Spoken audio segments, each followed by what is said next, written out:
Autolite and its 96,000 dealers bring you Miss Linda Darnell in tonight's presentation of Suspense.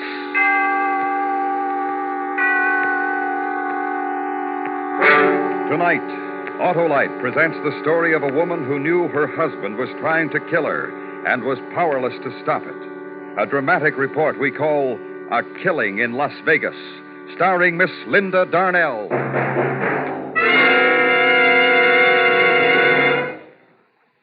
Hi, Hap. Huh? Oh, hello, Harlow. Boy, you really gave me a powerful start. Just like the powerful starts you can be sure of getting from your Autolite Stay Full battery, Hap.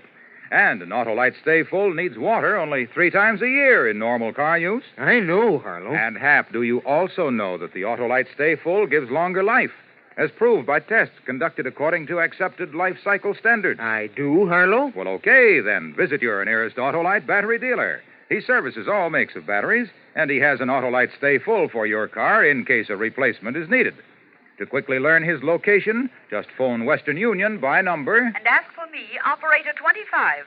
I'll gladly tell you the name of your nearest Autolite battery dealer. Where you can get an Autolite Stay Full, the battery that needs water only 3 times a year in normal car use. And remember, from bumper to tail light, you're always right with Autolite. And now, with A Killing in Las Vegas and the performance of Miss Linda Darnell, Autolite hopes once again to keep you in suspense.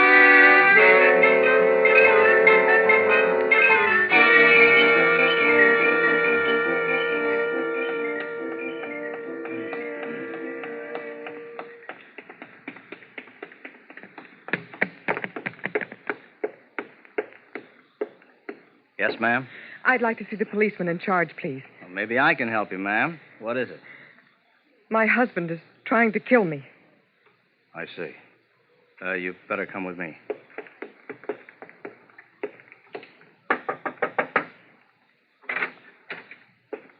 Oh, Hank, I think you better talk with this lady. Oh, yes, ma'am. Come in. Now, have a seat. Thank you. Now, what is it you wanted to see me about, Miss... Mrs. Evans. Dixie Evans. I'm a dancer over at the Oasis Club. Oh, yeah, the Oasis. You must be one of the new acts. I don't believe I've seen you. Well, I just started my run this week. Well, what's your trouble, Mrs. Evans? My husband is trying to kill me. Your husband? Yes, twice in the last 24 hours. Well, maybe you better start at the beginning.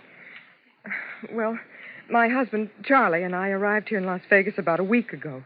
Frankie Paris, a booking agent in Los Angeles, had gotten me a 6-week run at the Oasis Club over on the main highway. Yeah, I know the place. Well, Charlie doesn't usually bother to travel with me when I go out on road bookings, but this time he did. Charlie likes to gamble. I guess that's why he came with me. Uh-huh. Well, last night, Charlie didn't show up at the club at 1:30 to pick me up like he usually does, so I waited for him. And by 2 o'clock, the club had been emptied and everybody had gone home. I was still in the back, waiting for him.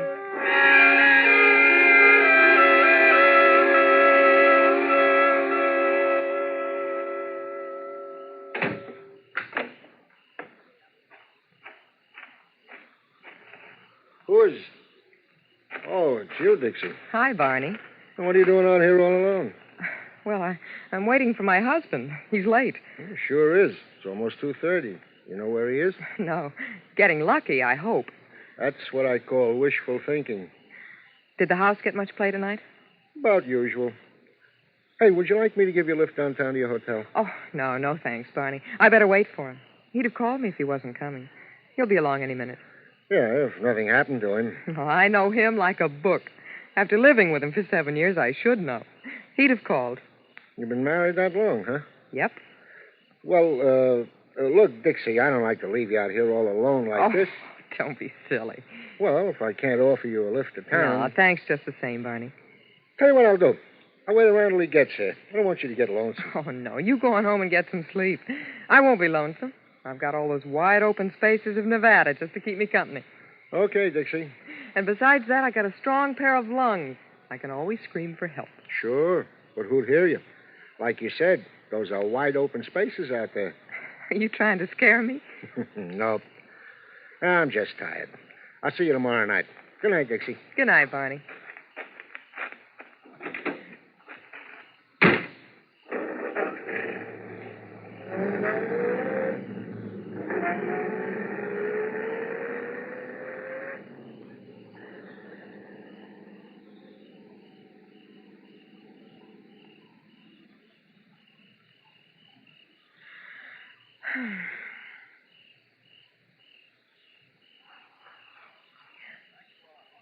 Who? Charlie? Charlie? That you? Who is it? Charlie?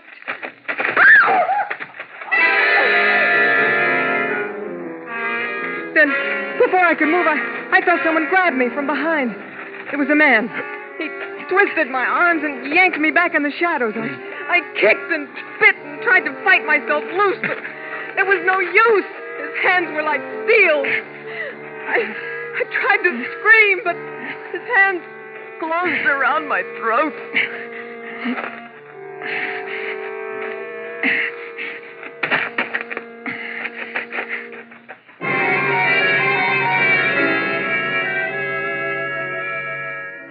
When I came to, I was lying on the gravel back of the club. It was still dark. I took a deep breath, and my lungs felt as if they were going to burst, and my throat ached. I staggered to my feet and ran around in front of the club onto the main highway. It wasn't long before a passing cab picked me up and took me back downtown to the hotel. When I let myself into the room, Charlie was in bed. I sat down and started to cry. He got up, came over, and put his arms around me. That's when I should have known. When he put his arms around me. Oh, look, Dixie, baby, come on, get hold of yourself now. Come on, take hold, honey. You're shaking like a leaf. What is it? Oh, Charlie, it was terrible. Someone tried to kill me. Oh, baby. Oh, Charlie. Look, will you stop crying long enough to tell me what you're talking about? Someone tried to kill you? Yes. Where? In back of the club, the Oasis. I was waiting for you, and he... Didn't you get my telephone message? Message? Yeah, I left a message for you. Well, no. Oh.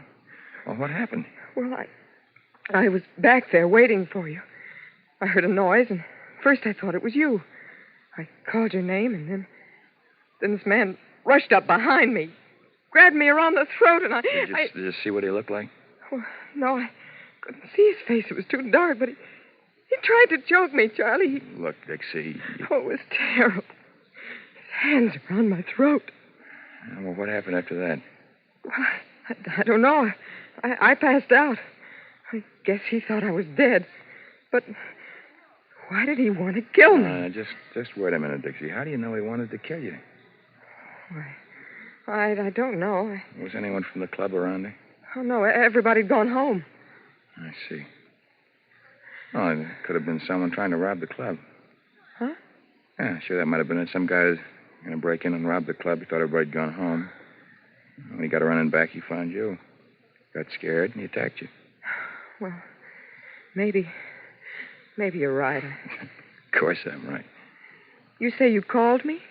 Yeah, I sure did. I was having a run of luck at the club cartwheel. Must have won about $500, baby. I didn't want to leave.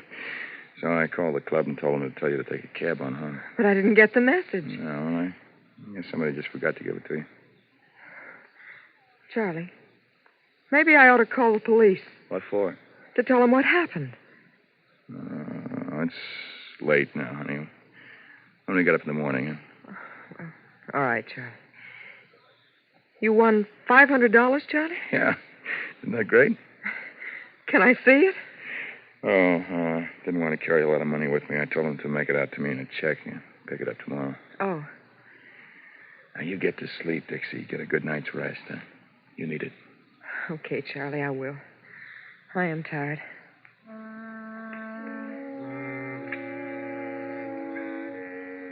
I had a very restless night. I didn't get much sleep. But the next morning, the more I thought about what Charlie had said, the more I began to believe that maybe he was right. Maybe it had been somebody just wanting to rob the club. We got up late and had lunch at one of the restaurants along 5th Street, then played some bingo at the Palace. Then we walked around town for a while and went back to our hotel about 2:30. Hey, Dixie, why don't you go on upstairs and take a nap, huh? Gotta get some rest. You had a pretty restless night there. Yeah, I know. Charlie, you're not Oh, gonna... no, honey. I'll go on over and pick up the check at the club cartwheel. It should be ready for me. Get yourself a half hour of sleep. It'll do you good. Maybe I will. I got your key? Uh-huh. Good. Okay, I'll come wake you up in about half an hour. All right. Charlie, Yeah, Dixie? lay off the dice table, huh? Oh, sure.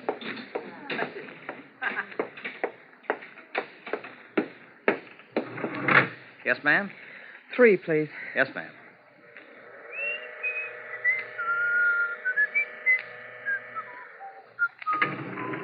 Three out.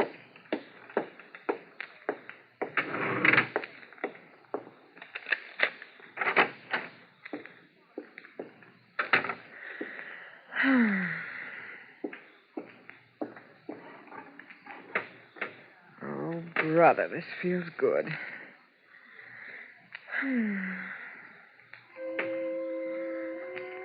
I didn't even bother to take my clothes off. I was too tired. All I could think about was getting some sleep. And the bed felt soft and good. I started to drift off into a dream. It was a terrible dream. I saw the man in the back of the club in my dream. He was chasing me now. I tried to run away, but he caught me and tied me up. Then he picked me up in his arms and carried me over to where a train engine stood and laid me down in front of it. The train in my dream hadn't started to move yet, but I could hear the hissing of the engine. And it seemed that the louder the hissing got, the harder it was for me to breathe. I tried to wake up, but it was hard, and then finally I did. But the hissing of the train didn't disappear with the rest of my dream. The hissing became the gas jet in the corner of the room. Oh, the window. The window. Gotta break it. Break my shoe off.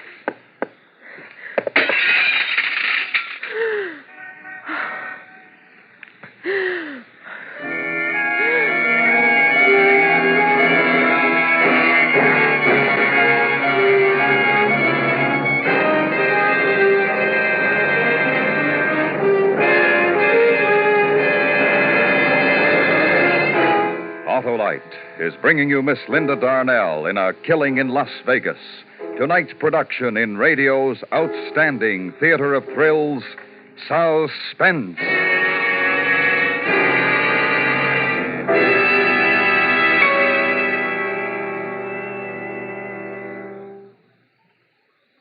Harlow, I've told you before that I have an Autolite Stay Full battery. What do you think of it, Hap? Oh, it's great. It's grand. It's magnificent. And it's protected, too. Protected? Yep. Every positive plate in the Autolite Stay Full is protected by fiberglass retaining mats to reduce shedding and flaking and give the Autolite Stay Full longer life, as proved by tests conducted according to accepted life cycle standards. And the Autolite Stay Full needs water. Only 3 times a year in normal car use. So, friends, visit your Autolite battery dealer, the man who services all makes of batteries. To quickly learn his location, just call Western Union by number. And as for me, Operator 25, I'll gladly tell you the name and address of your nearest Autolite battery dealer, where you can get an Autolite Stay Full, the battery that needs water only 3 times a year in normal car use. And remember, from bumper to tail light, you're always right with Autolite. And now, Autolite brings back to our Hollywood soundstage Miss Linda Darnell in Elliot Lewis's production of A Killing in Las Vegas, a dramatic report well calculated to keep you in suspense.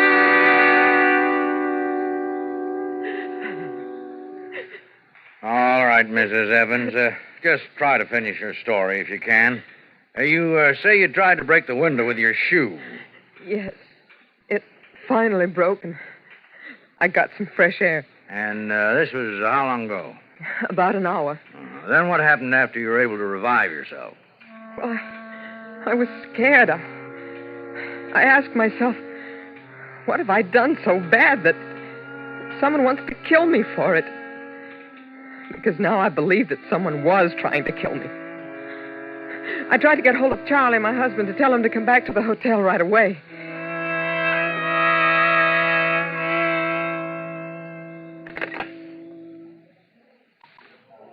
Main desk.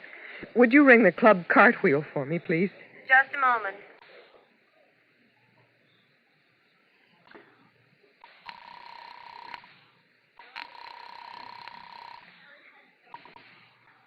Club Cartwheel. Julio Cole speaking. My name is Evans, Mrs. Dixie Evans. My husband was coming in to pick up a check. Can you tell me if he's still there? Pick up a check? What's he do, work here? No, he came in there last night. He had a run of luck, and he said he told you to make out a check for him. What was that name again? Evans? Yes, Charles Evans. Just a second. Hey, does anybody know anything about a check for Evans? No. You mean he hasn't picked it up yet? No record of a check waiting for him. But he told me. Yeah, lady, sure. He told you. I'm sorry I bothered you. No bother at all.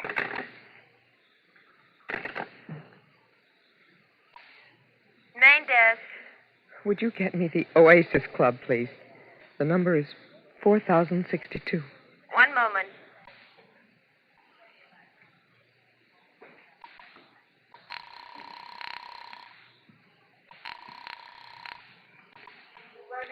Oasis Club. This is Dixie Evans. I was wondering if there were any messages left there for me last night. Oh, wait a minute. I'll look. Not a one, Mrs. Evans. Thank you.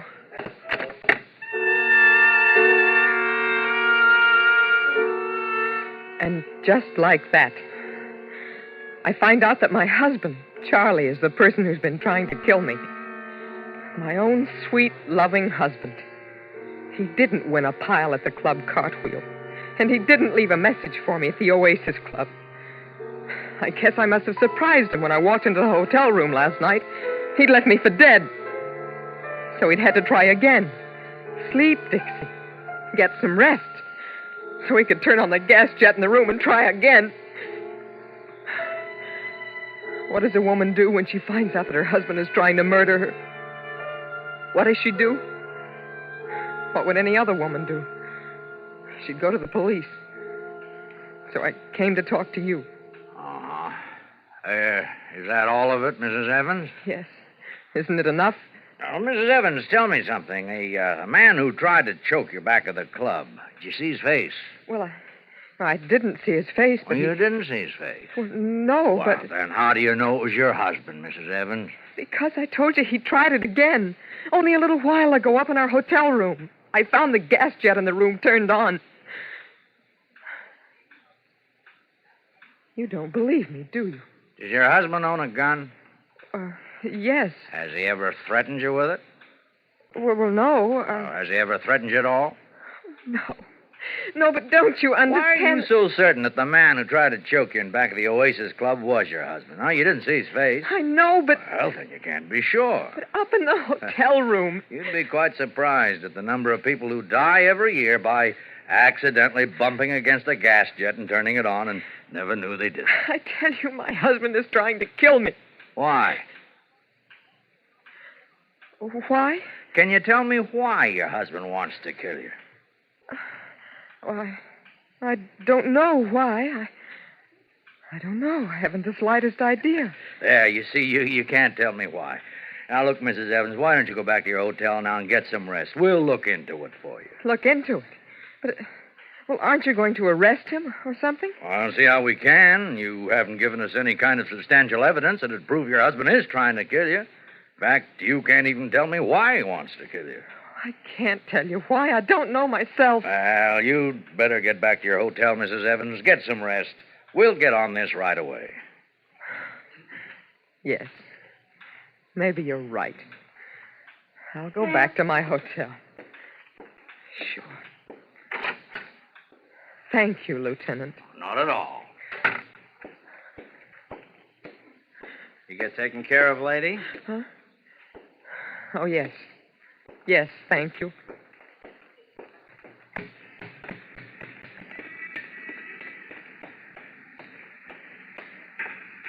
Dixie? Charlie. Hello, Dixie. Now get in the car, my dancing wife.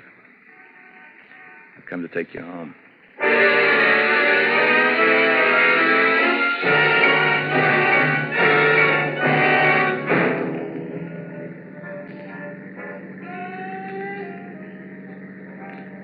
Charlie, I thought we were going back to the hotel. This isn't the way. What are we doing on the highway? Charlie, what's the matter? What's wrong? Oh, don't turn the radio louder, Charlie. I want to talk to you. Charlie, you're mad at me, aren't you? What have I done that's made you mad?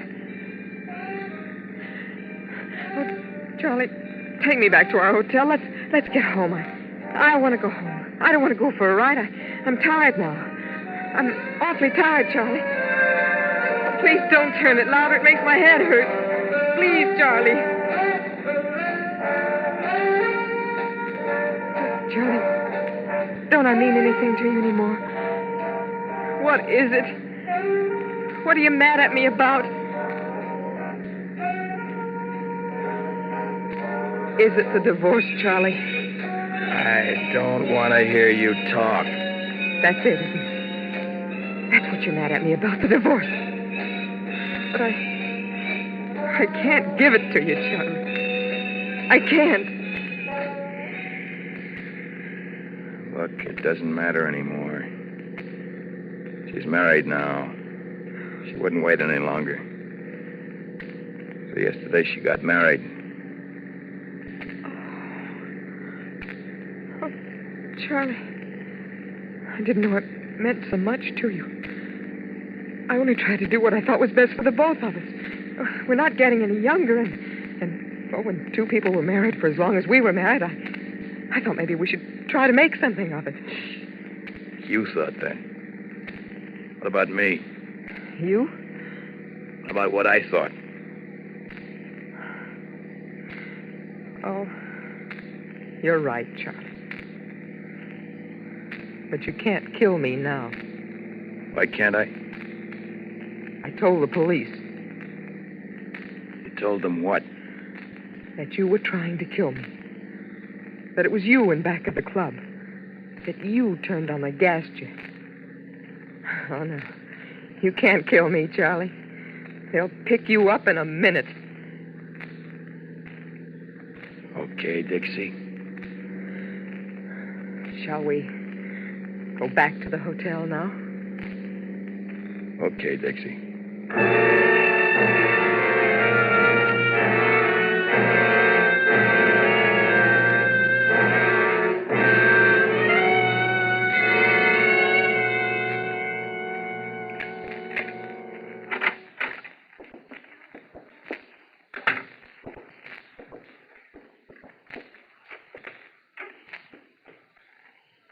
Well, what do we do now?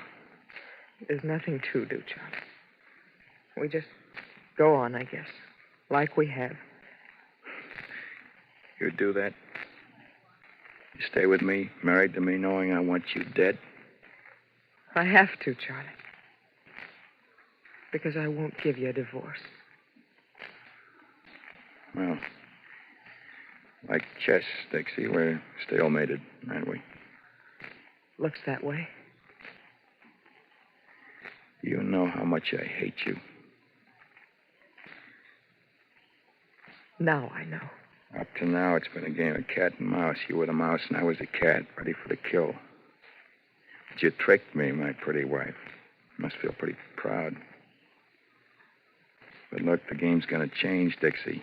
Work hard. You make lots of money because I'm going to spend it all. Charlie. Have I been a good husband to you, Dixie? And think back. Remember all the soft, sweet things that we ever held between us. Think about them, because those soft, sweet things will become just a memory. From now on, I'm going to make life hard for you, Dixie, and I'm going to make it so hard for you, you'll wish that I had killed you. I'm tired, Charlie. I'm going to try to get some rest. Yeah, get some rest.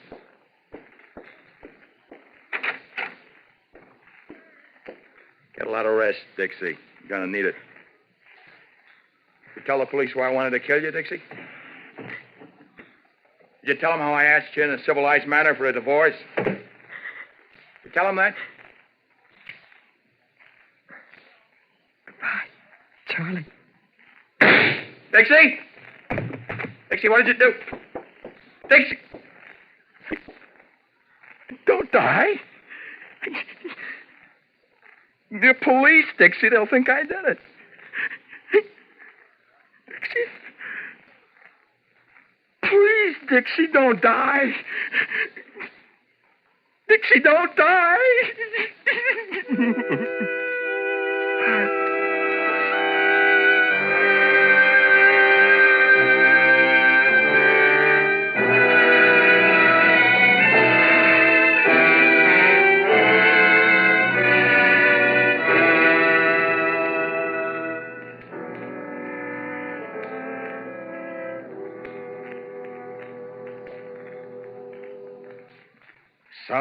Suspense. Presented by Autolite. Tonight's star, Miss Linda Darnell. This is Harlow Wilcox speaking for Autolite, world's largest independent manufacturer of automotive electrical equipment. Autolite is proud to serve the greatest names in the industry. And during these early months of '52, the Autolite family joins in saluting the leading car manufacturers who install Autolite products as original equipment. Our Autolite family is made up of the nearly 30,000 men and women in 28 great Autolite plants from coast to coast and in still other Autolite plants in many foreign countries. It also includes more than 18,000 people who have invested a portion of their savings in Autolite, as well as 96,000 Autolite distributors and dealers in the United States and thousands more in Canada and throughout the world. Our Autolite family will salute the DeSoto division of Chrysler Corporation on the next Autolite Suspense television program.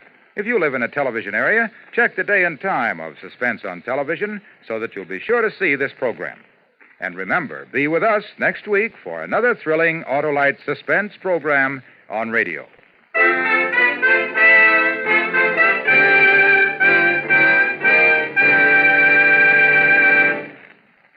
Next week on Suspense, our star will be Mr. Herbert Marshall in a radio dramatization of the true story of the 39 Steps.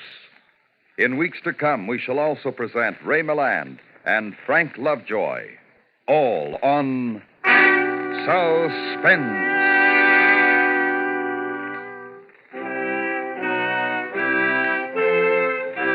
Suspense is produced and directed by Elliott Lewis, with music composed by Lucien Morawick and conducted by Lud Gluskin. A Killing in Las Vegas was written for Suspense by Richard George Pedicini. In tonight's story, Lamont Johnson was heard as Charlie and Joseph Kearns as the lieutenant. Featured in the cast were Jerry Hausner, Charles Calvert, Eve McVeigh, and Jim Nusser. Linda Darnell will soon be seen in David E. Rose's production of Saturday Island. And remember, next week on Suspense, Mr. Herbert Marshall in The 39 Steps. Did you know that more than 7 million American men, women, and children are victims of crippling arthritis? Help prevent this waste of human happiness and power.